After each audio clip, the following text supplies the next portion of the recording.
Welcome to Beyond the Wall, a workshop on how to reconnect or release your relationship.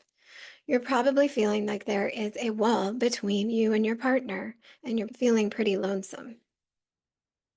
Esther Perel says that the quality of our relationships determines the quality of our lives. It is the number one determining factor in our well being and fulfillment of our lives.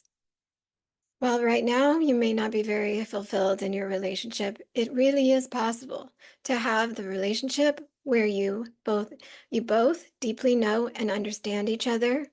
You thrive as a collaborative team and you live with presence and aliveness. I'll tell you about my journey here. I was married pretty early. I had just turned 20. I was with my husband for 15 years. He was a very emotional man, very loving, very affectionate. He had lots of highs and lows. He was very dramatic. And I was the emotionally detached partner. My family were all kind of like Spock. We were Vulcans, emotionally detached. We didn't really have any ups and downs. We never fought, and we were always just fine. I grew very tired of my husband's emotionality. He was angry or depressed, and eventually I rejected my husband. Little did I know that I exacerbated his depression and anxiety because I was so detached. My painful pivot. After I got divorced, I met somebody who felt just like everybody I grew up with.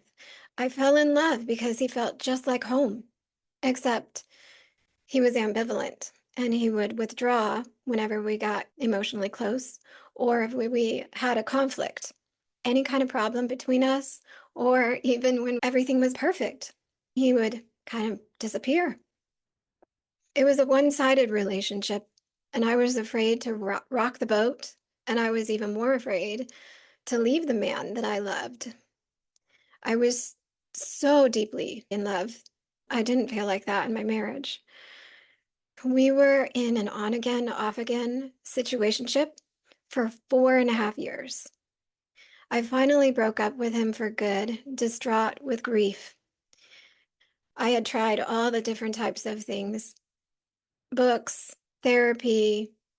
I just could not find an answer to relieve this pit in my chest. I was crying all the time. I couldn't believe it. I'd never been this emotional before. And I thought something was so wrong with me that I could be so heartbroken. It lasted like a year. I was so heartbroken. But when I found coaching, that helped me untangle myself when therapy did not. It helped to reprogram my nervous system and what I'd like to call my relational operating imprint, or ROI. 4 years later, we reunited. He seemed to have changed. So I went ahead and reinvested. He had all the right answers. He seemed so invigorated and very connected. And we had plans for our future. We planned on getting a house and moving in together. But just before we were going to get married, he ghosted me. I was so scared that I wasn't going to survive it. But this time, I was different. I handled it so much differently when he started pulling away. I stayed patient yet firm, but when he failed to show up and completely ghosted me, I let him go easily. I didn't hurt even a little bit. So now, no matter what happens, I know I've got my back, and I'm not afraid of losing someone or feeling confused because the safety that I was seeking was in me. In this workshop, you will identify what is keeping you stuck and confused, learning the 3 types of relationships and which one lasts. And I'm going to help you decide what you really want in your relationship. Part 2, I'm going to help you choose either long-term fulfillment or short-term comfort. I'm also going to help you find the courage to face those crossroads. And the last step would be to initiate the action to make the changes in your relationship. You are probably feeling really, really lonely in your one sided relationship. I like to say that it's like being in love with a ghost before he's even ghosted you. And what does it look like? Well, you're probably experiencing unbalanced effort in your relationship. Maybe you do all of the mental and emotional labor. You deal with all the family household matters, as well as deciphering his mood, initiating all the communication and activities. Pretty much the entire household belongs to you. You probably are also having a lot of frustration with communication. Either he or you are indirect. You don't say what you want or what you feel. You're probably making excuses for his behavior, saying, oh, well, he's too tired. You're allowing him to take a back seat. One of the features of a one sided relationship often is that you lack a label or you didn't define the relationship. You're unclear of how committed he is, and you're too afraid to ask because you don't want to push him away. You probably have different priorities. You put him first, while you feel like you're last on his list. Everything else comes first, his hobbies, his work, his friends, and you are still waiting on him to give you more attention. Often that makes you feel burdensome and you feel like you're ashamed and needy. It's almost like you feel guilty that you love him so much. One of the hallmarks is the avoidance of conflict. You either avoid it, or if you try to confront him with a concern, he gets defensive or shuts down. And the most painful part is an empty feeling. You feel unfulfilled and lonely after you spend time with him. You feel lonely even while that person is right next to you. It will leave this ache in the chest. So you probably feel pretty stuck and confused because if it wasn't all bad, you would have already left. You're probably wondering how you can make it work. And why are you tolerating this loneliness and this distancing? Because you don't want to start over. Because what if there's nothing better? It's also pretty comfortable. You've known your partner for a really long time and he's familiar. It's kind of the devil you know versus the devil you don't. You would rather stay where you are. A lot of times you can still have fun together, even if you feel distant. Sometimes things are really great, and sometimes you feel close to him, but it's hot and cold. He has such great personality or skills that you really value. He's a great guy. And besides, he said he would change, and he did temporarily, even though he would often just go back to the way it was. And he didn't start out like this. Maybe he can return to the way he was before he became all distant. A lot of times, these one-sided relationships are hot and cold, and because of that tumultuousness, there's actually a lot of chemistry. Sometimes there's none, but sometimes it's like fireworks. One of the hardest things to consider is you have kids together. You don't want to split up your relationship because maybe you've come from a family that was split up before and you don't want to do that to your kids. Maybe you're a stay-at-home mom, or maybe you don't make enough and you're afraid you won't make it entirely on your own and you need some support. So you probably tried and tried and tried. You've been banging your head against the wall and nothing is working. Maybe you've asked him to go to counseling already, and maybe he even went with you. You told him what you want, that you wanted more connection, but he blew it off, or maybe he didn't know what connection really looked like.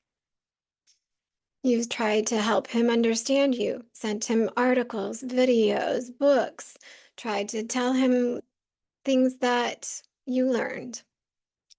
You said you weren't going to tolerate it anymore. And after, what if he does this one more time, you're done. But you're still here. Time after time after time, you have explained what he was doing that hurt you. And maybe sometimes he understood it and he said, I'm sorry. But it's still happening.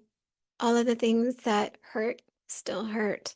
Nothing actually changed long term. You tried to not let it bother you, trying all these different practices to try to just brace yourself and let it go. Well, I'm here to tell you that trying to figure it out results in analysis paralysis. You are probably stuck because you keep going around in circles trying to figure out why they're doing what they do. And if you can figure out what it is that is going wrong, then you can find the magic pill to fix it. But you actually need to know why they are not reciprocating. The fact of the matter is that your return of investment is not sufficient. You are not getting your needs met. You are not feeling fulfilled or connected in your relationship. And the important question is not, is he a great person, but how is the relationship itself and how do you feel in it? Are you willing to continue to feel like this forever if nothing changes? The first step is awareness, and that requires that you get out of your head. All the time, we're trying to think of what the problem is, why he's doing that, and how you can fix it. You are in your head thinking of a solution. And I wanted you to instead take notice of where you feel activation in your body. That means, what sensation do you feel? Do you feel tension in your shoulders? Do you feel a hole in your chest? Do you feel a knot in your stomach? Second thing to do is to get curious. That means, what could this sensation be telling you? So instead of thinking about what all of his actions mean or why he's doing this, what could have caused it, I want you to focus on you and that sensation in your body. Getting in touch with your intuition requires you to know what your body sensations are trying to tell you. All of those things are what tells you what emotion you're having. That hole in your chest, that ache that won't go away. Maybe it's this high, fast moving energy. Really high, fast moving energy is often anxiety. You can't settle. Sometimes that hole in the chest and that sluggish feel and that heaviness is depression. Both of those things obviously are not something you're going to want to live with forever. Maybe you'll tolerate it because there's more to lose, and maybe you think the price is too big.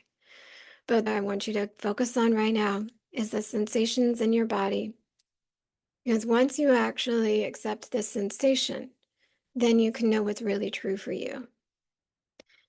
And you are confused because you're not accepting what it's trying to tell you. I want you to get really honest with yourself. What do you know is true right now that you don't want to accept? Now, I want you to feel in your body that tension around this truth. And I want you to first just let that tension grow. Focus on that.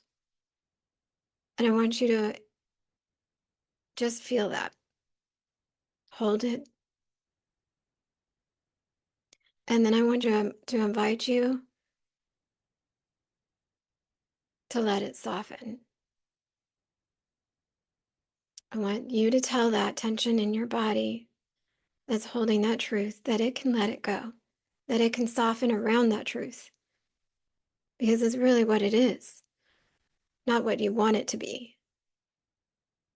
Letting go of the resistance of what it is will allow your body to let go of that activation a little. I want you to visualize what it would look like to be with someone who intentionally makes you a priority. You can see it in this picture.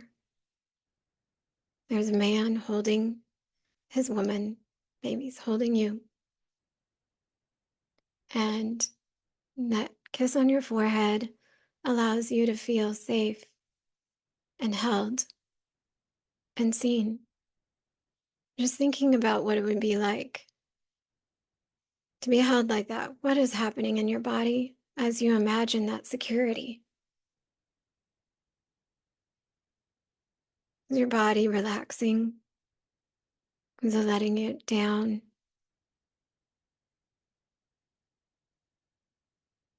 Now I want you to imagine something else. Instead of your partner, I want you to imagine yourself as a young child, your adult self sitting with you in that place instead of that partner. And I want you to imagine the adult version of you holding the little version of you. What is happening in your body as you imagine that security? Is it something that you didn't get before? Or maybe you did a long time ago and you haven't felt that way in a long time. You can do that for yourself. You can literally take your arms and wrap them around yourself and imagine yourself being held. So, what keeps us stuck is fear, the choices that you're making. I want you to make those choices from a place of love, not fear. Because when you fear losing someone or something, keeps resistance in your body. But if you make that choice from a place of love rather than fear, it allows you to become unattached to the outcome. When you feel that love in your body from being held by yourself, you can release that fear because you've got you. It's coming home to yourself in order to release that fear of whatever the outcome is. There's 3 types of relationships, and there's only one that actually is fulfilling. There's careful relationships where they are based on comfort and security seeking. In other words, you'll do anything to keep the peace. I call those relationships of dishonest harmony. You'll bite your tongue, you'll do anything. So, and be careful not to rock the boat. Then there's careless relationships who just want to be together to have a playmate or to have a companion. We don't talk about heavy things at all. We just are about pleasure and fun. I call those perpetual playmates. And then the caring ones, these are the ones that last. Caring relationships are based on growth and development. These have conscious support and challenge.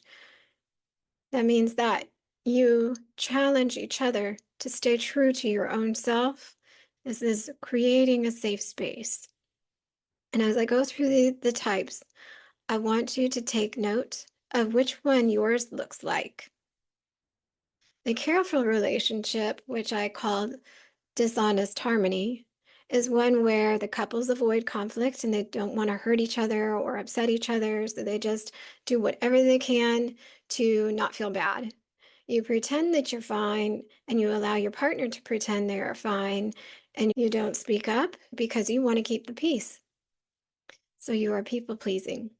A codependent relationship is also a one-sided relationship where one person overfunctions and the other one underfunctions. A careful relationship is also one where you're blaming external factors as the source of your problems, money, children, sex, whatever goes wrong. Those are the things that you think are the problems. But guess what? They're not really the problem. The trade-off is that you're actually in self-betrayal. You don't grow or live up to your own potential, and neither does your partner. You sacrifice what you want and what you need, and you lose yourself. You become roommates. Your togetherness becomes routine, and you don't even really feel like you know each other. You're so careful not to step on toes that instead all of your angry energy, unhappiness is leaking out sideways in passive aggression. The careless relationship is the one that I call a perpetual playmate. You don't take care of each other. That's what I mean about careless. You expect that the relationship should be easy. You enjoy hobbies together, you travel, and you love to try new things and new activities. Keep everything light and surface level. You don't talk about personal things or serious stuff unless it's intellectual and has nothing to do with your own experiences. You live parallel lives where you just kind of have your own things going on. You only come together for fun. That's the only thing that is important. You think that your partner is responsible for their own emotions and their own stuff. So if anything goes wrong, you let them deal with that and you don't depend on each other. You're on your own. Now, what you really get is when someone gets upset, you try to make it go away to make things happy. Chin up, pull yourself up by your bootstraps, go to your room until you're happy again, put on a smiley face so that you can feel happier. So as things start piling up that you've never addressed, then the tension builds and you get defensive. You're trying to pretend everything is fine, but on the outside, you feel like something's missing. The caring relationship. Now, this is the relationship that meets all of your needs for a secure relationship. You feel safe, seen, soothed, supported, and challenged. These are the pillars that I go a lot deeper with you and how to make sure these needs are met when you work with me so that you can change the dynamics in your relationship if you do not have these met. A caring relationship, it's the only one that is a growth mindset. If you have a growth mindset and your partner does not, you're going to outgrow him, or else you're going to stay stagnant in order to stay with him. This kind of relationship is the only one that's secure. And I call it a safe harbor and a launching pad. The safe harbor is like a container where you know that your faults and mistakes are accepted so you can practice and learn to be your best self. If you make mistakes and you screw up, you lose your temper, you're still going to be loved. When you feel unguarded and you're relaxed and you don't have to put up any protective barriers, your energy is now freed up to launch into the unknown world and go for your dreams, knowing that you can come home again and recharge and be safe. Going into all of the different S's, the safe, seen, soothed, and supported or challenged. Safe means that you feel safe to be yourself and to speak freely without worry of rejection. You do not have to worry about walking on eggshells. They will not get defensive. Your experiences and emotions are seen for what they are and validated, not placated or ignored. Nobody's going to say that you shouldn't feel that way or that that's not what happened and proving you see it wrong. You actually get to be seen, and your emotions and experiences are just as real as theirs. When you are upset, you can be soothed or calmed down and reconnected through self-regulation as well as co-regulation. When you need a timeout, you can go take it. And you can also come to your partner to calm down. So when you're upset, They're not going to say, calm down. No, they're actually going to be there for you and hold you when you are dealing with hard things. Supported and challenged. This one is where you are mutually supported and challenged to be your authentic self. This is not to make it harder for you, but they hold you accountable for you to show up fully as yourself and have your own back. So they expect you to speak up when you have a concern, and they expect you to be your true self, and they're not going to shame you for it. Now I'm going to ask you to choose long-term fulfillment or short-term comfort. I used to say that the pain of staying the same must be greater than the pain of change. If there was to be a change, then you would have to be in so much pain you wanted to relieve it. And that is coming from a place of fear. Why you're staying is all out of fear. So I'm going to challenge you to consider a different way, and that would be from choosing from love. If you're choosing from a place of love, that's your powerhouse. And the prospect of an empowering life must be greater than playing it safe. Let me say that again. The prospect of an empowering life must be greater than playing it safe. Your yes for a better life must be greater than your fear of losing the other. And so I want you to start from yes. Don't think about what you want to lose. I want you to think about all the things you can gain, all the possibilities. Frame what you want in positives. Boundaries are yeses to choosing yourself and the life that you want. It can be scary, and yet I'm asking you to have some courage. If you want a strong, healthy relationship, you will need to risk raising the bar. It's hard to face the reaction of your partner when you take a stand for the kind of relationship you want. It's very true, they might reject the idea and you might lose them. It's also hard to pretend to be happy when you're not. It actually takes more energy to put on that mask than to be real and just say, hey, this isn't good enough. I want more. I want more for us. Think about it. If you decide to not take that risk and not ask your partner to grow with you, your partner will grow more distant. You will become more exhausted than you already are, overwhelmed, anxious, and depressed, or distraction, numbness, in order to get away from the pain. You won't have the emotional energy to invest in your aspirations because you're drained. You will grow resentful, and it will seep into all other aspects of your life.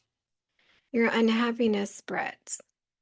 And the worst part is that if you have kids, they will learn a limited way of relating to their future partners. You are their example. What example do you want to give your kids of what a relationship looks like?